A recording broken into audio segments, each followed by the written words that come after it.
அன்பு நண்பர்கள் அனைவருக்கும் வணக்கம். நான் உங்கள் ஸ்ரீ ஆண்டாள் வாசனுங்க துரைசாமி. நான் இப்போ சொல்லப்போகிற ஒரு கோயில் பார்த்திங்கன்னா ஒரு மிக சிறப்பான கோயில். இந்த கோயிலுக்கு போயிட்டு வந்தீங்கன்னா உங்களுக்கு இந்த உணவுங்கிற பிரச்சனை இருக்காது. உங்கள் லைஃப் லாங்கில் அந்த பட்னி ஒரு பிரச்சனையும் இல்லாமல் இருக்கும். அந்த கோயிலுக்கு போயிட்டு வந்தீங்கன்னா அப்படிப்பட்ட கோயில் கேரளாவில் உள்ள கோட்டையம் பக்கத்தில் இருக்க திருவாரூர்னு ஒரு கிருஷ்ணர் கோயில் தான். இந்த கோயிலோட சிறப்பு என்னென்னா, எல்லா கோயிலும் பார்த்திங்கன்னா நட சாத்துவாங்க, அதாவது ஒரு குறிப்பிட்ட நட சாத்துவாங்க. ஆனால் இந்த கோயில் பொறுத்த வரைக்கும் டெய்லி 2 நிமிஷம் தான் சாத்துவாங்க. அதாவது நைட்டு 11:58க்கு சாத்திடுவாங்க, மறக்க 12 மணிக்கு ஓப்பன் பண்ணிடுவாங்க. இது 365 நாள் இப்படி தான் நடக்கும். ஏன்னா சூரிய கிரகணம், சந்திர கிரகணம், எந்த ஒரு கிரகணம் இருந்தாலும் கோயில் மட்டும் நடைபெற்று சாத்த மாட்டாங்க. அதேமாதிரி இன்னொரு சிறப்புன்னா, அந்த கோயிலுக்கு வரவங்க எல்லாருமே பார்த்திங்கன்னா சாப்பிட்டு தான் வெளியே போகணும். அந்த மாதிரி பசியோடு யாரும் போகக்கூடாது. அப்படிப்பட்ட கோயில் இந்த கிருஷ்ணர் கோயில்.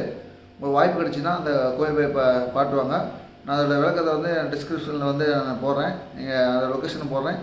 நீங்கள் பார்த்து அந்த கோயிலுக்கு போயிட்டு வாங்க. அவசியம் போயிட்டு வாங்க. ஒரு வாட்டி லைஃப்பில் போயிட்டு வாங்க.